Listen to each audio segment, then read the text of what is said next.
G'day ladies and gentlemen, welcome to Draw with Jazza. I'm Jazza, and in this video we're going to talk about how to draw hands and also quite specifically how to draw hand poses. This video's theme was voted on by you guys, so make sure to go check out the link on the screen and in the description to go to jazzastudios.com and vote on the theme of a future tutorial. But for now, this video is going to focus on, like I said, hands and hand poses. And the reason I'm going to talk specifically about hand poses is because hands can be complicated. They can do lots of different things on lots of different angles, and especially if you're a beginning artist, this can be really confronting and really scary because they're such an organic, detailed, complicated thing.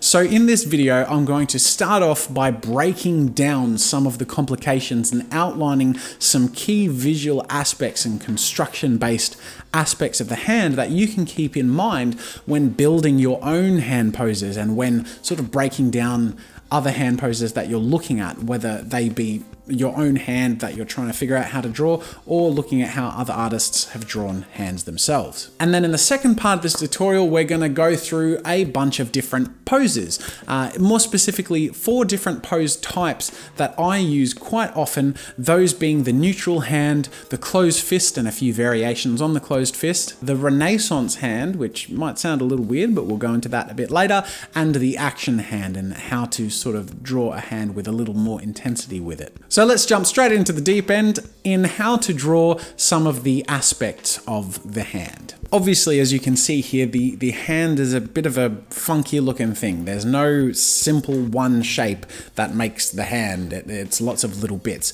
But by breaking it down into elements of smaller shapes and more simplified shapes, we can then use those to build the poses out of. And these shapes I'm going to break down for you now. And the first one is the shape that makes up this main part of the hand. And it might be called a trapezoid, or more accurately a trapezium, but that's a technical term and I'm not a huge fan of technical terms, so we're going to keep it simple. It's a wobbly rectangular square. There you go.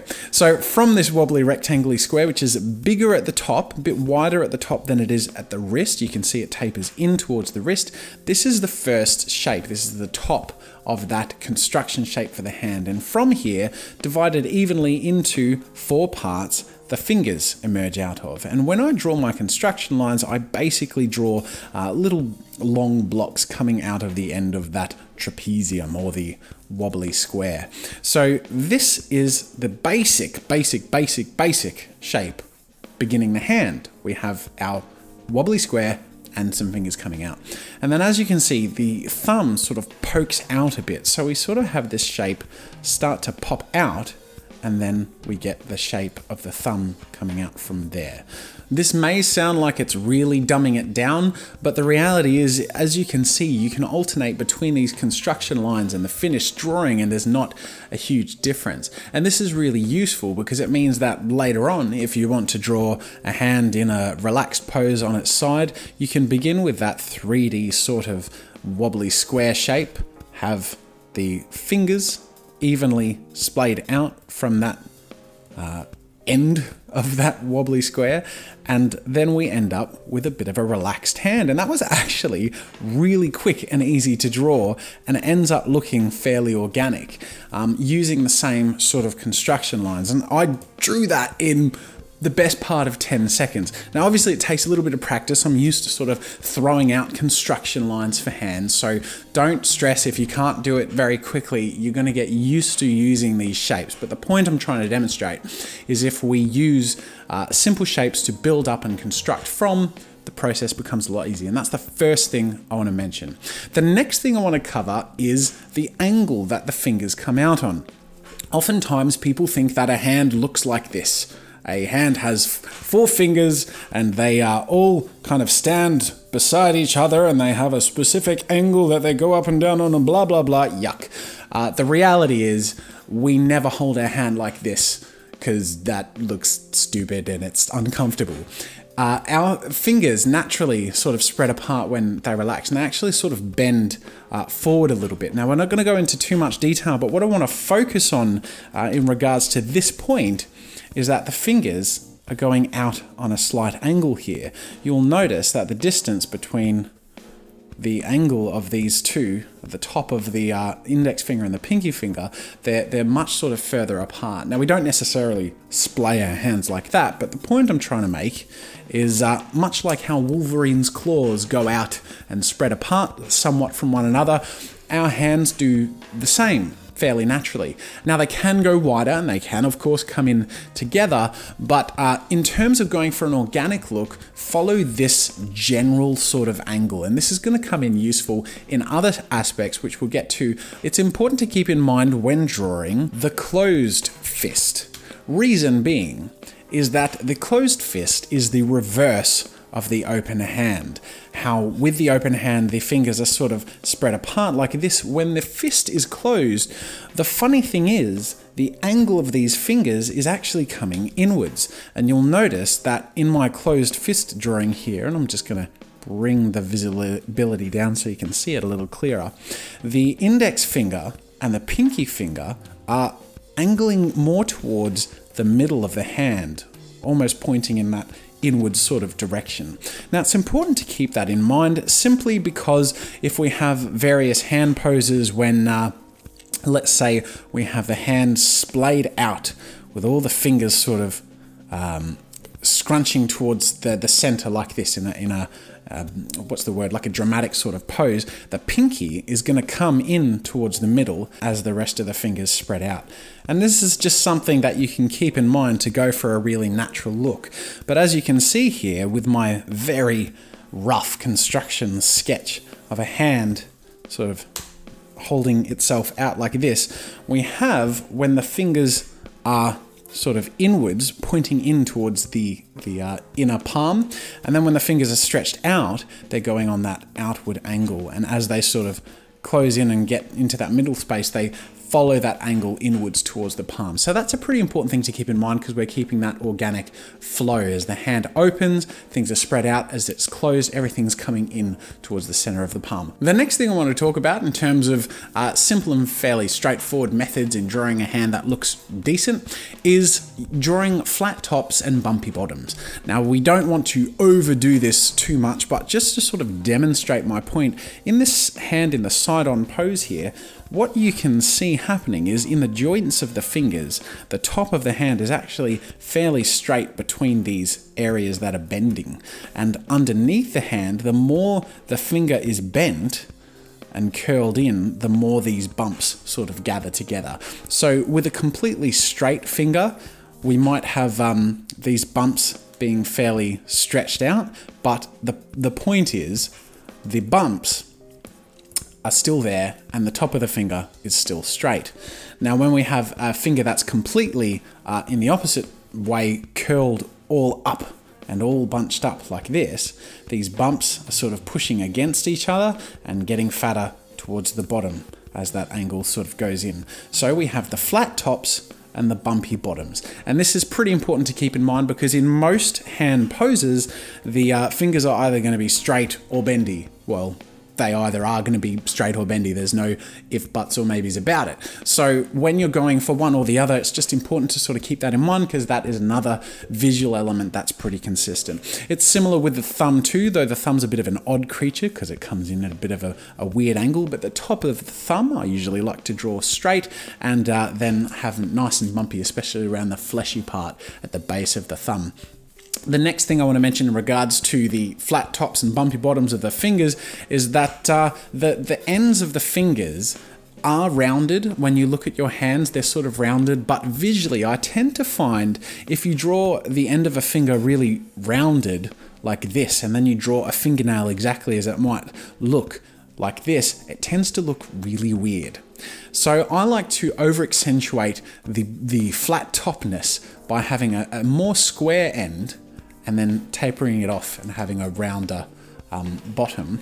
And then with the fingernail, I actually like to have a square end and then have a round top that's closer to the inside of the hand. And I tend to find that looks a lot more natural, even though you don't really see fingers that look particularly like that. In reality, they look more like this, but for some reason, I tend to find that visually, it works better in illustration to have fingers that, you know, do that.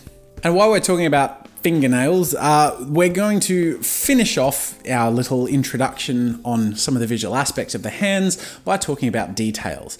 As you can see with my little illustration of the hand here, there are lots of little bumps and little lines across certain areas, and I just want to briefly touch on where it's important to add detail. Now, if we have detail, then we need to know where to add it, because less is more. If we have too many lines, and as you can see by looking at your own hands, there are lines everywhere. We could have like 4 lines in that joint on each finger. We could have, like, you know, the cuticles, and we could have all the wrinkles and the knuckles and the veins, and it just becomes really busy and ends up making the hand look kind of decrepit and old. So I tend to find that the most important visual detail to add when we're starting to add detail is a simple shape for the nail. Really simple shape, not overdoing it, just kind of rounding out the nail. And I also think it works best to have the nail reach the very end of the finger, so to not have additional detail by having 2 lines here. I think it simplifies things and it just looks visually cleaner. The next thing is, if we're adding detail to the joints of the hands, just at that main midpoint joint, at the first joint up from the knuckle, just having a simple little line, especially if the knuckle or finger is bent. Really not much more than that. And then, of course, if we're going into even more detail, just adding a very slight indication as to the bumpy area of the knuckles. Not even that much detail. In fact, you could simplify this by having a simple line that sort of goes across that top area that indicates that there's a rise in the knuckles without individually outlining each of the knuckles. So I hope that gives you a bit of an idea as to some certain visual aspects that can carry on through all of your hand poses, and we're going to sort of draw from these little elements as we go through the hand poses. And the first of the hand poses that we're going to be drawing today is the neutral hand. And we start off by drawing our basic construction shapes, and remember that the wonky square shape, or the trapezium, is actually a 3-dimensional shape. So draw it as a bit of a box with some thickness for the actual depth of the palm. From there, in a relaxed hand pose, I like to draw the index finger most open and the pinky finger most closed, but not to an extreme. So the index finger isn't fully straight and the pinky finger isn't fully scrunched up. They're both sort of just edging towards them, and the fingers as they go along are following that pattern. The thumb is pretty relaxed, you know, in the same sort of position each time, and on every angle that this hand holds, we still get that pretty relaxed stationary look by having the fingers closest towards the pinky and the pinky itself a little more curled in, and the index finger and the thumb mostly relaxed and opened outwards. This pose can work with the hand both bent forwards or backwards or straight on from the wrist, and the effect that we get is something that looks pretty neutral and nice and relaxed. As you can see, all of these hands follow the same sort of basic patterns and the same basic idea, even though it's on different angles. So by learning to use the construction work to draw the hand, and by learning to commit certain poses on certain angles to memory, you can then use these on your characters in a pretty straightforward way once you've practiced them and committed them to your little tool belt of hands that you can use. So this is the first and often the most common used hand pose that I use or come across, which is just a neutral, relaxed hand. Next, we're going to talk about the fist. Now, as I mentioned previously, when all of the fingers are coming in, there is a slight angle. For these 4 fingers, they're all sort of coming towards the center of the palm very slightly. So this is the same fist that I drew before, basically, but I wanted to reiterate this angle and the importance of just having the slight angle being used, because there are variations of the fist. Of course, there is the pointing finger, there are the demon horns, there's the peace sign, there's the thumbs up. They all follow this basic pose, and when you get used to drawing the fist on different angles, you can actually make all of those variations without much effort. Once you know how to draw a closed fist well and then an open hand well on different angles, creating the variations, like I just mentioned, is pretty straightforward. Another thing that I want to mention, which is pretty good to keep in mind and looks nice visually, is that the tops of the knuckles are sort of on this angle, and then the next row of knuckles is on more of an extreme angle. The reason for this is that the inside of the palm, this fatty part of the hand, is also on this angle, and most of the mass is in this upper area here. So therefore, this index finger can only curl down so much, where the pinky finger can actually get right into this nook and cranny here, and that sort of gradients along as the hand is closed. Therefore, as the fingers most towards the pinky can get most inwards towards the palm, with a closed fist, they do, and we get more of an extreme angle with the next row of knuckles. This seems like a bit of an over-the-top thing to mention, but it's actually pretty important. And when you draw a hand on another angle, I'll show you how this sort of happens in action. So we start off with our basic hand construction, our trapezoid shape, wobbly square, whatever you want to call it. You know what I'm talking about by now. And we then start to add in the details of the hand, but with a closed fist, we don't necessarily need to draw each finger one by one, because that's going to get really complicated, especially when everything's closed in here.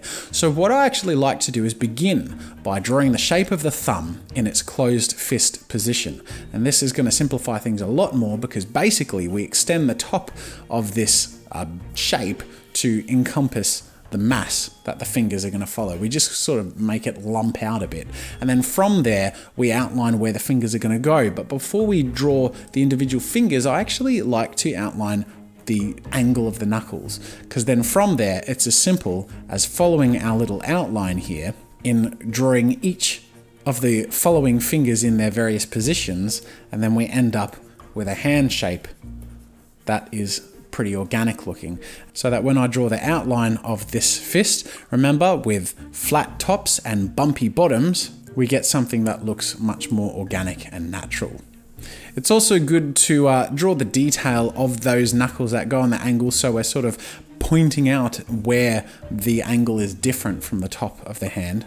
So it's a pretty rough example, but you're sort of getting the idea that I'm getting towards. The other thing we can do, of course, is change the basic construction shape we're using. So rather than using that trapezium shaped thing that we use for an open hand, we can use a bit more of a box. So let's say we have the wrist coming in and we're going to have a fist closed with the thumb facing forward. We can outline a bit of a box, first indicating where the top of the hand and the knuckles are going to go, then start to outline where the thumb is going to go on top of that, and we get something that looks like a bit of a square boxing glove like this. From there, we can just start to roughly outline the position of the first forefinger to use as a bit of a foundation point. Remember to keep our tops flat and our bottoms bumpy, so to speak, and then to follow the angle of these knuckles as the hand is sort of coming in on this shape. And we're sort of pulling away from our construction shape a little bit to make sure we're catering to these angles of the fingers sort of coming in like that. But then we end up with a bit of a fist shape that looks slightly more organic, and that when we draw our lines on top tends to look a bit more fitting. Once again, keeping the details minimal, and in a hand shape like this, the most important details to outline would be the knuckles, because they're really showing a lot of the angle and a lot of the movement and position of the fingers themselves. And then with a really closed fist, I actually sometimes like to draw just a little line or two here in the palm section, because you can see that when you tighten your hand, it really sort of starts to show a little bit of detail there because of the strain. Now, the quick and easy thing to keep in mind in regards to drawing the closed fist in various forms is to follow that angle. So we have the splaying angle, I suppose you could call it, so that when the index finger is pointing out, it's just sort of going out on that straightforward angle, making sure that it's open up and to the correct length and all of that. But let's say we have the demon horns hand shape. The pinky finger is actually going to continue out on an outwards angle as well to follow that, and we get much more of an organic look, and it looks a bit silly if they're both completely straight on, which can be done, but naturally the hand is actually going to splay it out like that. And this goes for all of the other fingers, making sure to follow the finger curve that most how to draw hand tutorials show that you'd be fairly familiar with by now. with each of the fingers as they emerge and pop out of the open hand. So you can see basically how the fingers go outwards and inwards following that angle. Another really simple way of drawing the fist, which is nice to sort of commit to memory and is really useful, is drawing the fist from behind. So basically, if I draw my trapezius shape, I keep forgetting what it's called, but I think that's it. That is almost the shape of the closed fist, because we have the bit that pops out, which is for the thumb, and then sometimes I like to add little bumps to indicate some fingers, or even have the first knuckle out a little bit more extremely to accentuate that additional angle. But that's basically the construction, which means that our line work can then go on top to draw the closed fist. I also like to show the bumps for the knuckles and then start to indicate the fingers that are splaying out on that angle.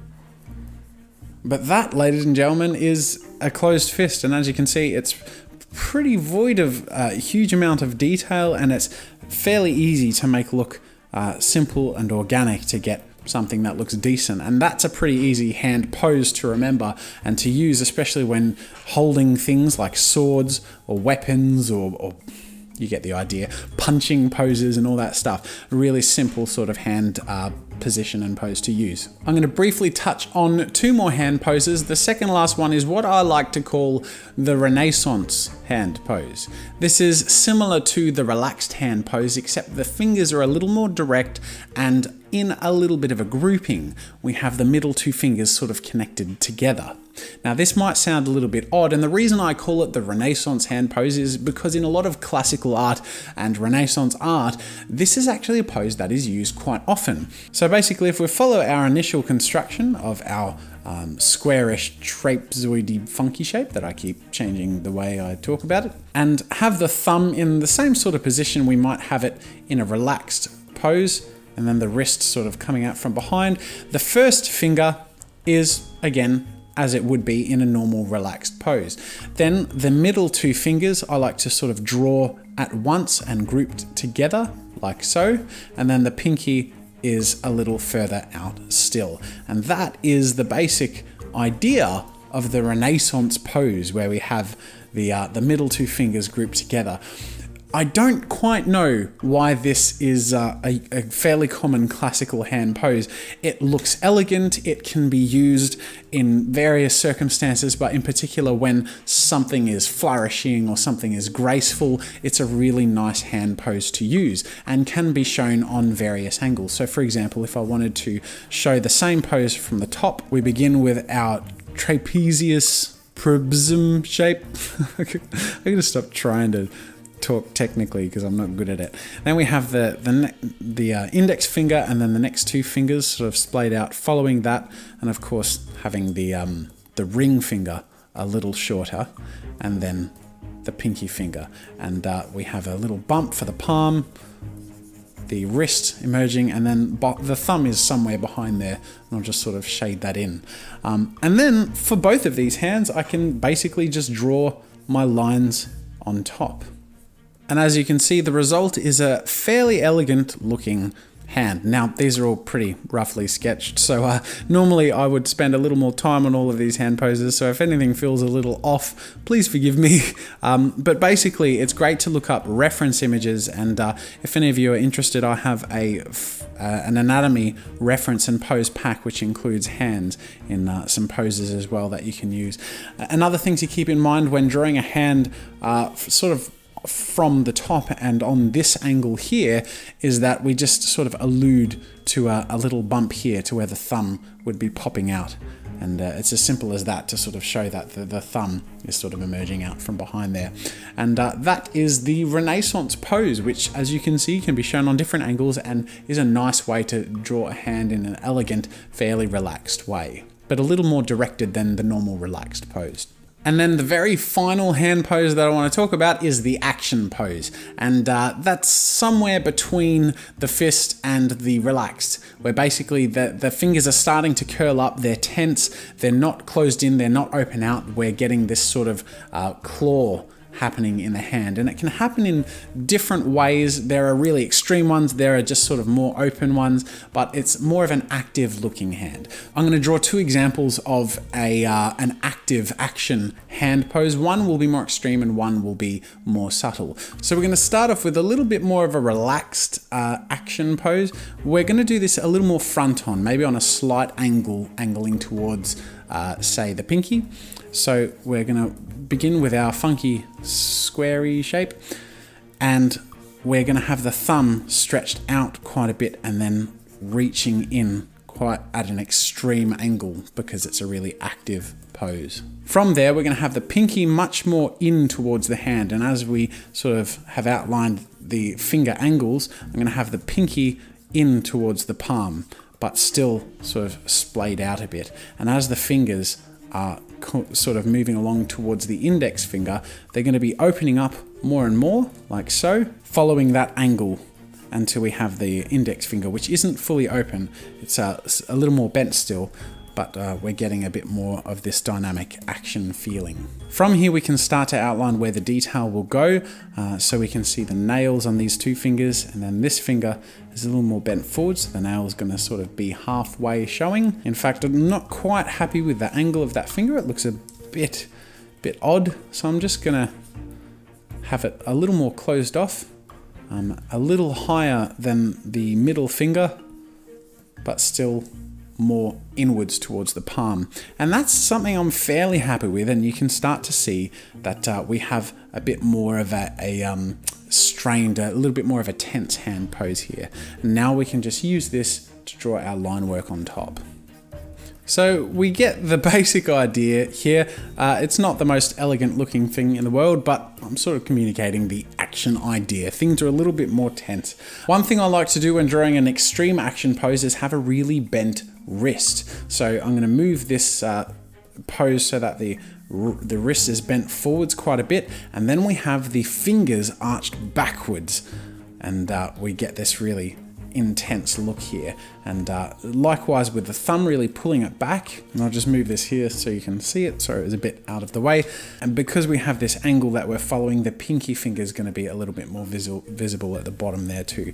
It's really scribbly at the moment, but they're my basic construction lines. So when I follow these to draw the details, we first begin with the thumb because it's appearing at the front there, and then we have this front finger coming up high. Remember our flat tops and bumpy bottoms, so drawing our bottoms nice and bumpy and indicating these curves here, and showing a little bit of an extra bump behind this finger for the knuckle because the skin is going to be bunched up a little bit.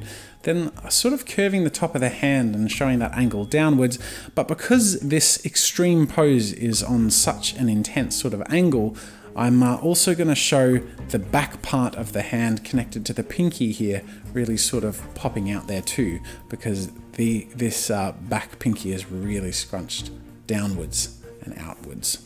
So that's one way I like to go about action poses, on a bit more of an extreme angle and with an extreme sort of pose to it. And they're all of the general poses I wanted to carry you through, starting off, of course, with our neutral hand.